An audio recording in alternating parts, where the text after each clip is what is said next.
네, 하나님 말씀 나누겠습니다. 에스겔 24장 15절부터 27절입니다. 에스겔 아내의 죽음이란 제목으로 하나님 말씀 나누겠습니다. 에스겔 아내의 죽음입니다. 오늘 에스겔 아내의 죽음에 대한 의미를 한번 좀 살펴볼까 하는데, 하나님께서 에스겔 아내가 죽는다라고 하는 예언을 이미 에스겔한테 합니다. 참 슬픈 내용이죠. 어떻게 보면 참 선지자 못할 짓입니다. 그죠? 근데 하나님께서 이 아내의 죽음을 통해서 이스라엘 백성들이 하고자 하는 메시지가 있어서 이런 일들을 하나님께서 벌이시고 있는 장면이에요. 이걸 보면서 뭘 느끼냐면, 하나님이 얼만큼 이스라엘 백성에게 말씀을 전하시고 싶으신지에 대한 열정을 보셔야 돼요. 선지자의 아내의 죽음을 통하여서까지 이스라엘 백성을 사랑하고 이스라엘 백성이 어서 돌아오길 원하시는 하나님의 열정을 봐야 된다고요. 그냥 하나님 왜 저러실까가 아니라, 하나님은 어떤 분이시냐면 자기의 아들 독생자를 보내시면서까지 우리를 사랑해 주셨던 엄청난 분이거든요. 인간은, 우리로서는, 우리의 이성의 한계로는 하나님을 해석할 수 없을 만큼 하나님 우리를 사랑하신다. 여러분이 우리가 뭐 이만큼 사랑했다 저만큼 사랑했다 그 정도로 사랑에 대해서 하나님을 평가하면 안 돼요. 내가 하나님 이렇게까지 해야 됩니까? 그냥 하나님 생각하면 그만큼 해야 돼요. 더 나아가야지, 우리의 부족을 시인해야지 내가 언제까지 합니까? 이렇게 불평해서 안 된다는 거죠. 오늘 메시지를 통해서도 그게 증명되는 거예요. 에스겔의 아내의 죽음을 통해서 증명되죠. 자, 15절부터 읽어봅시다. 시작. 여호와의 말씀이 또 내게 임하여 이르시되, 인자야, 내가 내 눈에 기뻐하는 것을 한번 쳐서 빼앗으리니 너는 슬퍼하거나 울거나 눈물을 흘리거나 하지 말며 죽은 자들 위하여 슬퍼하지 말고 조용히 탄식하며 수건으로 머리를 동이고 발에 신을 신고 입술을 가리지 말고 사람이 초상집에서 먹는 음식물을 먹지 말라 하신지라. 그냥 죽음에 대한 예언하는 것뿐만이 아니라 애도를 아예 하지 못하게 해요. 슬퍼하지도 말라는 거예요. 눈물 흘리지도 말라. 얼마나 고통스럽습니까? 그리고 18절 결국에는 이제 내가 아침에 백성에게 말하였더니 저녁에 내 아내가 죽었으므로 아침에 내가 받은 명령대로 행하매 백성이 내게 이르되 네가 행하는 이 일이 우리와 무슨 상관이 있는지 너는 우리에게 말하지 아니하겠느냐. 이런 거예요. 에스겔의 아내가 죽기 전에 이미 하나님의 메시지가 던져졌죠, 에스겔에게. 그리고 백성들에게 얘기한 거예요. 오늘 우리 아내가 죽는다. 근데 그게 분명한 의미가 있다. 이렇게 먼저 던진 거예요, 백성들한테. 그리고 나서 진짜 그 던진 메시지대로 됐잖아요. 그죠? 18절 보면 그게 아시겠죠? 내 아내가 죽었으므로 아침에 이제 사람들이 진짜로 의문이 생긴 거예요. 와, 이 죽음은 무슨 의미가 있느냐고 지금 에스겔에게 반문을 하는 거예요. 그때 이제 얘기를 합니다. 20절 시작.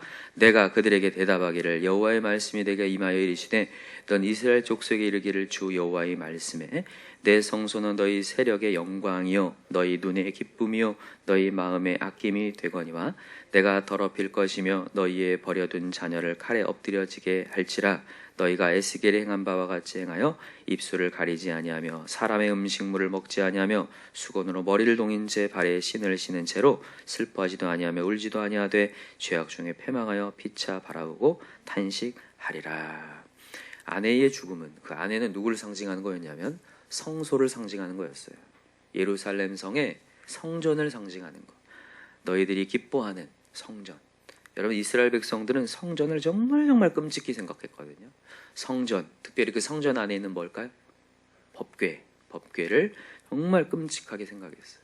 우리에게는 이 법궤만 있으면, 이 성전만 있으면 산다라고 하는 의식이 있었습니다. 성전 의식. 그런 의식을 갖고 있는 이 이스라엘 백성에게 그 성전을 완전히 하나님께서 바벨론으로 말미암아 뭐하죠? 다 뭐합니까? 다 태워버립니다. 바벨론 왕이 쳐들어와서 그 성전에 있는 기물들을 다 가져가게 하고 이방 땅으로 가져가게 하고 또 그 성전이 완전 태워지죠. 여기에서 우리가 질문이 있는 거예요. 성전은 사실 하나님이 만드시고 하나님이 허락한 하나님의 처소가 아닌가. 근데 하나님이 이 성전을 불태우면 하나님이 손해가 아닌가 이렇게 생각할 수 있어요. 근데 여러분, 하나님이 손해가 아니라 우리가 손해인 거예요. 왜냐하면 성전은 두 가지 의미를 갖고 있어요. 성전의 첫 번째 의미는 하나님과의 교제의 장입니다. 하나님과의 무슨 장이라고요? 교제의 장이요, 교제. 여기는 만민이 기도하는 집이다. 예수님 말씀하시죠? 만민이 기도하는 집이다. 기도가 뭡니까? 하나님과의 교제하는 거, 대화하는 거거든요. 여러분, 인간은 원래 하나님과 대화할 수 있었을까요? 없었을까요? 없었습니다. 인간은 하나님 절대 의존적 존재인데, 절대요, 절대. 절대 의존해야 살 수 있는 존재인데, 대화해야 살 수 있는 존재, 교제해야만 살 수 있는 존재인데, 교제의 장이 끊어졌어요. 가장 비참한 일입니다. 여러분, 인간도 마찬가지예요. 관계 속에서의 대화가 끊어지잖아요. 그때부터 뭐가 시작되냐? 불신이 시작되는 거예요. 의심이 오기 시작하는 거예요. 오해가 되기 시작해요. 한번 여러분 가정에서도 보세요. 대화가 끊어지면서 위기입니다. 항상 그래요. 대화 없이 여러분들이 뭘 공급하고 내가 이렇게 해주지 않냐 저렇게 해주지 아닙니다. 인간은 대화를 해야 사는 존재예요. 그러니까 여러분들 한번 가정을 잘 보세요. 우리 가정이 대화가 되고 있는가, 소통이 되고 있는가, 저 사람의 얘기를 내가 이해하고 있고 내 얘기가 저 영혼에게 전달이 되고 있는가를 잘 보셔야 돼요. 그리고 그 대화가 안 이루어지고 있다.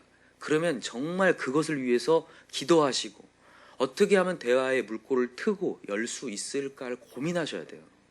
무조건 내 얘기만 막 던져갖고 갈 것이 아니라 어떻게 하면 저 영혼이 내가 던지는 메시지를 이해할 수 있을까? 이런 방법일까? 저런 방법일까? 계속해서 대화에서 가정의 물꼬를 트셔야 그때 위기가 벗어나집니다. 근데 여기 이 신앙도 마찬가지예요. 하나님과의 관계에 대화가 끊어지잖아요. 위기입니다. 신앙에. 기도가 안 된다. 위기예요. 예배의 자리에 없다. 위기입니다. 하나님의 교제의 현장이거든요. 성전은. 근데 지금 하나님께서 그 성소, 하나님 교제 현장을 파괴하겠다는 거예요. 원래 인간은 하나님 교제할 수 없었다니까요. 근데 하나님이 이스라엘 백성을 건져내셔서 성막을 만들어내시고 이제 성막이 나중에 성전이 되어서 그곳에서 하나님 교제할 수 있는 현장이라는 거죠. 그래서 여러분 그 교제의 현장을 여러분 귀하게 여기셨으면 좋겠습니다. 이게 첫 번째고요. 두 번째는요. 성전의 두 번째 의미는 죄사함의 현장입니다. 여기가 죄사함의 현장. 여러분 우리가 지난 시간에도 얘기했지만 인간의 죄성 때문에 세상에 가 있으면 녹슨다고 말씀드렸어요. 그죠? 녹슨 가마 어제도 배웠는데 어떻게 하면 녹슨다고요? 가만히 있으면 녹슨다고요. 가만히 놔두면 공중에 있는 산소와 결합하여 녹습니다. 우리가 세상에 그냥 가만히 있으면 세상의 공중의 권세 잡은 악한 영이 있다고 했죠. 사단이 지금 어떻게 돼 있는 상태면 잠시 동안 세상에 결박되어 있는 상태예요. 세상에 지금 공중의 권세를 잡았어요. 지가 최고인 양 하고 다니고 있어요. 세상에. 그래서 여러분 가만히 있으면 그것이 결탁이 되어서 내가 녹슨 것을 경험해요. 근데 우리가 죄사함을 할 수 있는, 죄를 사할 수 있는 현장을 하나님께서 허락하셨어요. 그게 성전입니다. 성전에서 그래서 제물을 바치고 하나님의 제단을 통하여서 불이 내려와 그 제단에 우리의 죄가 전가되고 사할 수 있는 그런 시간이죠. 그런 시간을 하나님께서 허락하시고 장소를 허락하심에 우리에게 너무 감사한 거예요. 그래서 여러분들 이 두 가지를 명심하시기 바랍니다. 근데 지금 이 두 가지가 지금 사라지는 거예요. 이 성전이 사라졌어요. 강도의 구려를 만들고 있어요. 그곳에서 이방 신들, 죄사함의 현장에 오히려 죄를 갖고 끌고 들어와요. 죄를 끌고 들어와 이방 신을 섬기고. 여러분 예배할 때에 예배 말고 주목하는 것들이 있다면 오늘 그거 다 내려놔야 됩니다. 다 내려놔야 돼. 잠언에도 보면 그렇거든요. 정말 죄로 달려가는 그 다리가 빠르다. 진짜 그럴 수 있어요. 오늘도 예배를 하고 있으면서도 죄의 현장으로 달려갈 생각밖에 없는 우리의 마음일 수 있어요. 제가 고등학교 3학년 때 우리 학교에 이제 급식이 생겼어요. 급식. 그 전까지는 이제 도시락을 갖고 다녔는데 급식. 지금은 다 급식이 있잖아요. 그죠? 네, 저희 고3 때부터 시작된 것 같아요. 그게요. 근데 고3 때 급식실이 생겨가지고 이제 4교시가 딱 끝나면 점심시간이 되잖아요. 그 선생님이 이제 마지막 메시지를 전할 때 아이들이 어떻게 하고 있는 줄 아세요? 어떻게 하고 있었을까요? 급식실을 향해서 이러고 있어요. 저는 그게 무슨 생각이 드냐면 예배가 그렇고 있을 수 있다는 생각이 들어요. 진짜로. 이건 심각한 얘기인데 예배를 드리면서도 머리가 딴 생각이에요. 죄의 현장으로 갈 생각이에요. 어둠의 현장을. 하나님과 교제를 온전히 하는 게 아니라 머릿속에는 완전히 딴 것에 채워져서 막 이러고 있어요. 여러분 명심하시기 바라요. 이런 자에게 하나님의 은혜가 부어질까? 여러분 이 마음을 우리가 항상 돌아보셨으면 좋겠습니다. 예전에 저는요, 저의 고백입니다. 제가 어렸을 때 목회할 때는, 10년 전에 목회할 때는 그냥 여러분들이 앉아 있으면 예배하고 있는 줄 알았어요. 근데 그게 절대 아니더라고요. 그냥 앉아 있다고 예배하는 게 아니라 어느 순간 그 영혼이 떠나가더라고요. 사단 마귀가 그 영혼을 움켜줘서 떠나가게 만들어요. 그래서 항상 마음을 돌보셔야 돼요. 자, 한번 찾아보세요. 이사야로 가봅시다. 29장.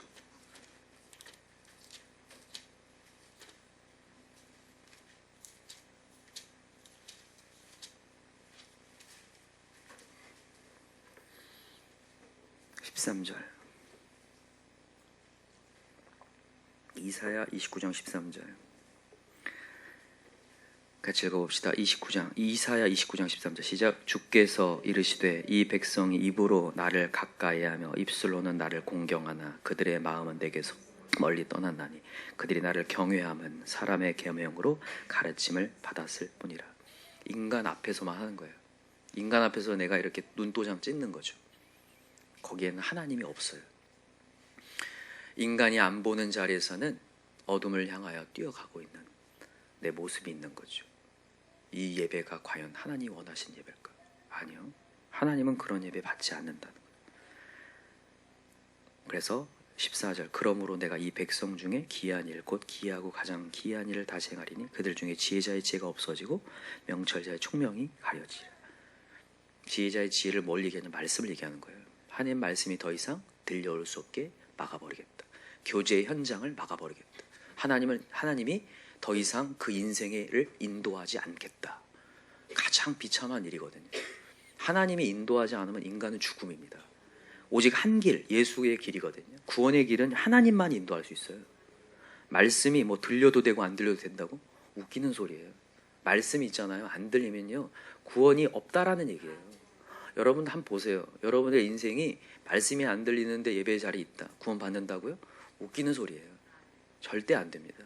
말씀이 들려와서 말씀으로 현장을 인도하여 나를 가게 해야 돼요. 그렇지 않으면 우리가 녹슬어서 결국 끝나요. 그래서 정말 정신 차리라는 얘기를 하나님이 계속하고 에스겔의 아내의 죽음을 통해서도 얘기하는 거예요. 정말 기뻐하는 아내인데 여러분 이 아내가 성소만을 얘기하는 게 아니라 안전장치를 얘기하는 거예요. 안전장치. 이 아내가 기뻐하는 자, 정말 자기가 기뻐하고 여기에서 하나님과 교제할 수 있는 이 현장을 하나님이 죽여버림을 이 안전장치가 사라진 거예요. 여러분 우리 있을 때 잘합시다. 하나님의 성소가 있음에 하나님 예배 현장이 있고 말씀이 들려오는 현장이 있음에 너무너무 감사해야 돼요. 어느 순간 하나님이 예배 들려오는 현장을 없애버린다니까요. 진짜 그래요. 그냥 이 교회가 없어지는 게 아니라 내 마음이 굳어져 버려요. 여기 아까 전에 슬퍼하지도 말고 탄식하지도 말고 아무것도 하지 말라고 그러죠. 마음을 굳어진 마음을 얘기하는 거예요. 완전히 내 마음이 굳어져 버려요. 더 이상 벙찌게 되는 거죠. 마음이 완전히 닫혀버려요. 어떤 메시지가 전해져도 듣지 않는 상태가 돼버려요. 이게 점점 굳어가지고 점점 서서히 굳어갑니다. 이게 사람. 그래서 어떤 메시지가 들려와도 들을 수 없는 상태가 되어버려요. 여러분 그럴 때 경험한 적 있습니까? 없습니까? 내가 진짜 은혜가 사라지고 그러면 어떤 말씀이 들려 다 튕깁니다. 아무리 좋았던. 그래서 나중에 은혜 받고 나면 이야 이런 말씀이 있었나 이런 말 있었어요. 있었는데 내 마음 상태가 최악이어서 그래요. 내 돌밭이어가지고 아무리 들려도 씨앗이 심어지지 않아. 돌밭이어서 가시밭이어서 열매가 걷어지지 않는다고요. 그래서 우리가 정신을 맨날 차려야 된다고. 그래서 제가 오늘 두 가지 얘기할게요. 첫 번째는요 예배의 자리를 항상 감사해야 돼. 어제도 우리 찾아봤는데 그냥 또 다시 찾아봐야 돼. 히브리서 12장. 히브리서 12장으로 한번 가봅시다. 우리가 어제 흔들리지 않는 나라에 대한 얘기 했었죠. 기억하시나요? 네. 하나님께서 분명히 이 땅에서 경고하는 것도 거역한 자들은 피하지 못했는데 심판을 하늘로부터 경고하는 자는 어떻게 될 것인가 하나님이 메시지 전하시면서 12장 28절 이렇게 얘기하셔요. 12장 28절 동그라미 해놓고 별표를 좀 해놓으세요. 하나님이 마지막 천국에 입성하기까지 우리가 해야 될 자세를 28절에 얘기하는데, 자, 그러므로라고 돼 있죠.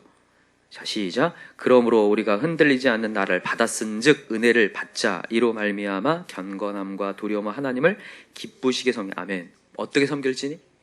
우리 교회가 무슨 교회예요?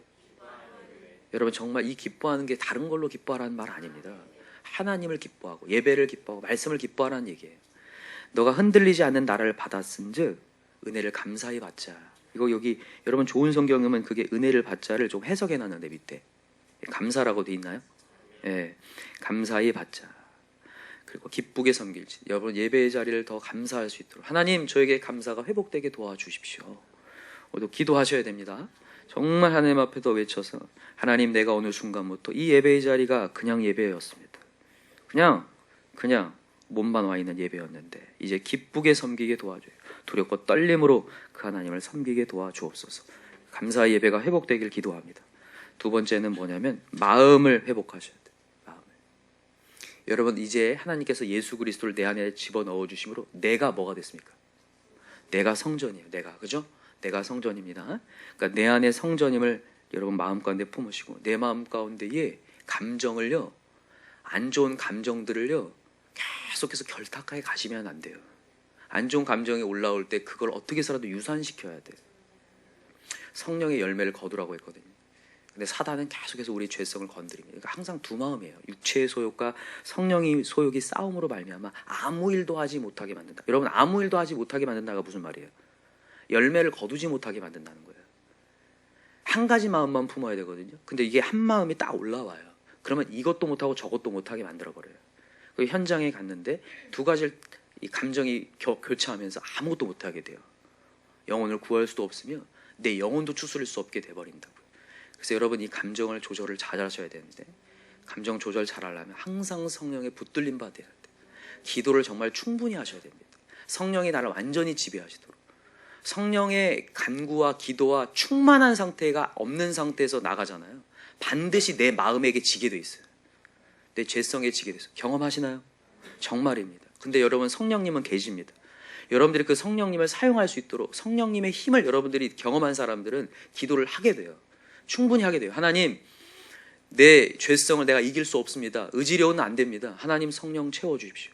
강력히 기도해서 이게 한번 어떤 게 끓는 순간이 와요. 기도를 통해서 이 영적으로 확 내 마음을 사로잡는 그때까지 기도해서 여러분들의 삶이 하나님의 말씀으로 지배당하는 그런 것들을 좀 경험할 수 있는 저와 여러분들에게 기도합니다. 기도합시다. 이 시간에 간절한 마음으로 기도할 때 하나님의 목 놓아 외치는 하나님의 부름, 너 나랑 교제하지 않으면 죽는다. 하나님 말씀하고 계셔요. 아내의 죽음을 통해서라도 하나님은 지금 말씀하면서 너 예배의 자리를 회복해야 된다. 너 육체만이 아니라 네 마음이 하나님께 향해야 된다. 오늘도 말씀하고 계시는데 우리가 지금 새벽 예배가 거듭되고 있고 예배가 많지만 진짜로 하나님을 향하며 예배하고 있는 거, 또다시 내가 내 감정을 아직도 추스리지 못하고 말씀의 지배를 받지 못하고 살고 있는가를 돌아보시고 하나님 말씀이 내 영혼을 지배하여 주시옵소서. 세상에 가서도 직장에 가서도 가정에 가서도 하나님의 말씀과 성령이 나를 지배하게 도와주옵소서. 오늘 이 시간에 성령의 능력이 가득 채워지게 해달라고 주여 삼창 간절히 부르고 기도합시다. 주여 주여 주여 하나님 아버지